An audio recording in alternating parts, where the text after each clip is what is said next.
Yeah, I really won't get you. Shit been the same since I met you.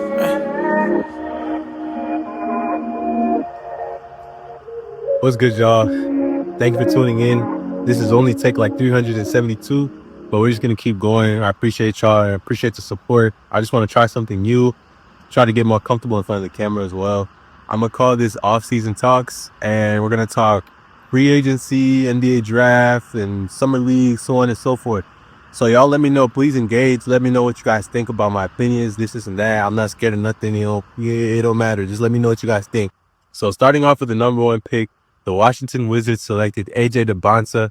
I personally didn't want him to go there just because they have a all-star point guard in Trae Young. So I would love to see AJ DeBonsa develop in a team that has very minimal expectation and a lot of freedom for him to just be him and develop into a playmaker on top of the scorer we already know he's capable of being. But at the end of the day, he's a great player. He's a great prospect.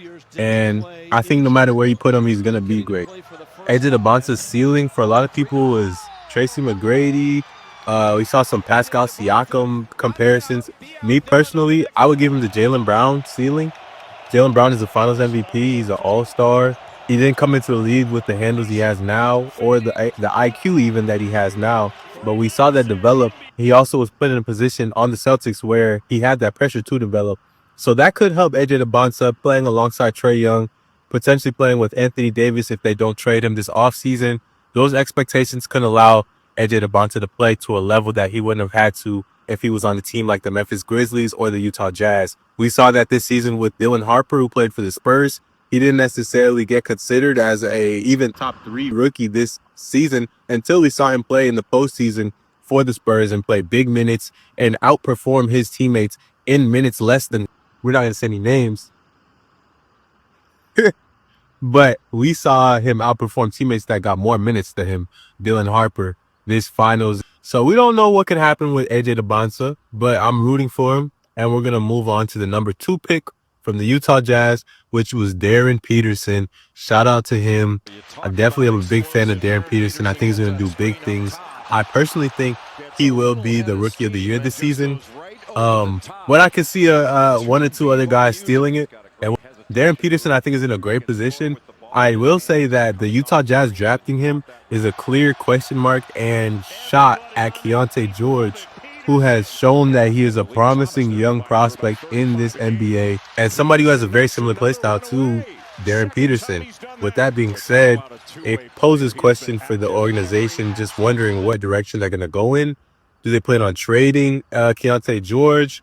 I guess that's going to be answered for us in Summer League and this season. I'm sure the fact that they don't have big expectations for that team will allow them to mess around and see how that looks. But now that they're teammates, we'll get to see them alongside each other. But I want to say Darren Peterson's ceiling in my eyes was actually Devin Booker. A lot of people compared him to Kobe Bryant. I'm going to give him the Devin Booker comparison just because when Devin Booker came into the NBA, he wasn't necessarily the post-up guy he is now, but he had the ability to get to his spots. He had the mindset to know how to manipulate a defender's positioning, and he was very good at that. He also had a good sense of where to be on the floor and a good IQ, and I love that about Devin Booker, and I hope to see that continue to progress in Darren Peterson's game. We're going to move forward to the number 3 pick, which is held by the Memphis Grizzlies. I didn't expect the Memphis Grizzlies to select Cam Boozer. I'm not going to say that's a bad pick for them. It just brings more question in my opinion, but I also think the Grizzlies are in a confusing place in their development or their rebuild. They were very set on trading Ja Morant no matter what pick they got or no matter what player they drafted.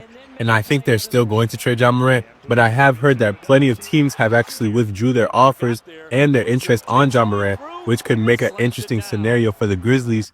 They would either have to give Ja Morant up for a much smaller price than what they were asking beforehand, or they're going to have to face the drama of bringing him back to the organization and whatever that comes with.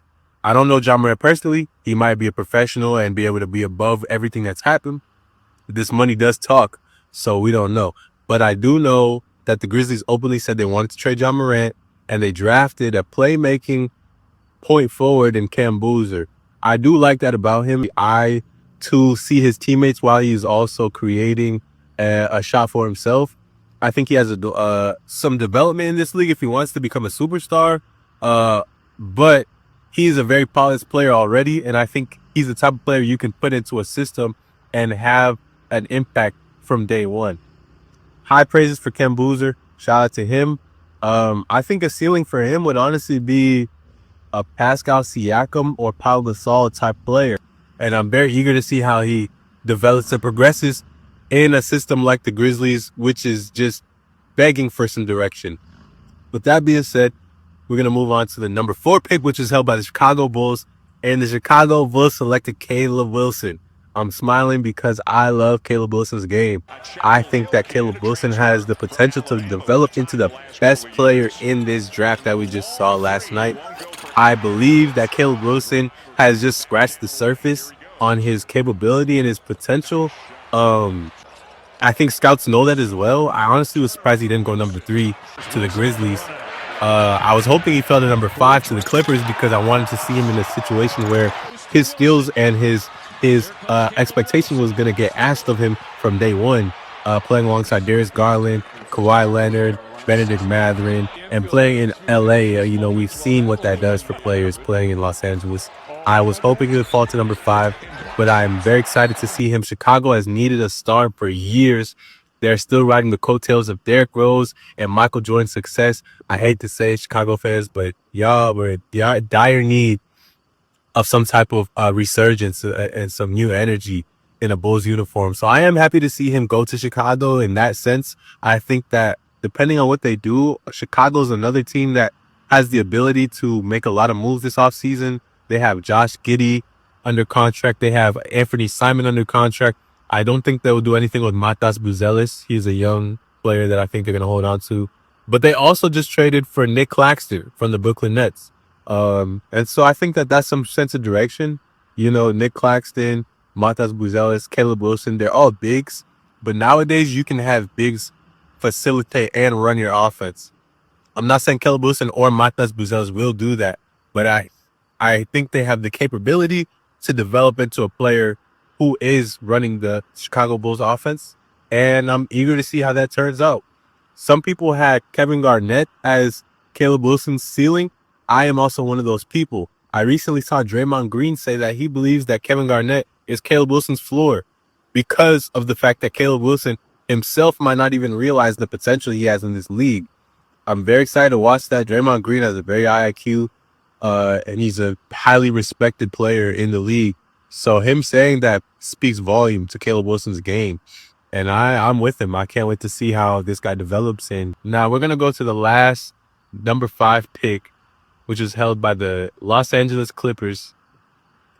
And this pick right here, they went with Keaton Wagler, and they had Darius Acuff on the board. Now, I'm not sure exactly what made teams hesitant to draft Darius Acuff.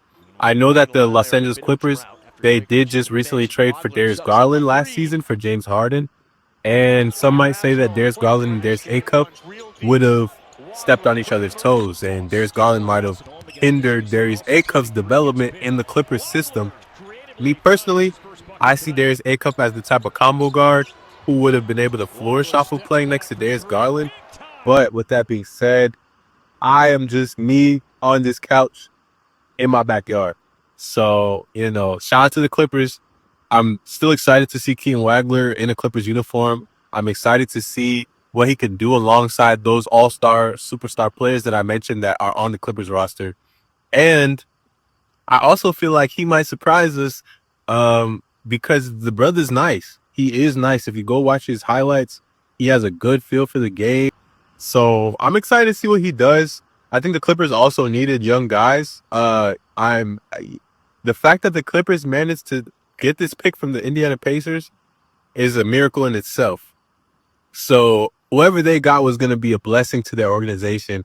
And I hope that Keaton Wagler carries those reins and understands that he has the potential to be the face of the LA Clippers within the next 5 years. They have an aging Kawhi Leonard. They have Darius Garland, who is a good player, but he's also going to be in his 30s in the next 5 years. And with that being said, it just leaves the open door for Keaton Wagler to take those keys. I have a ceiling for Keaton Wagler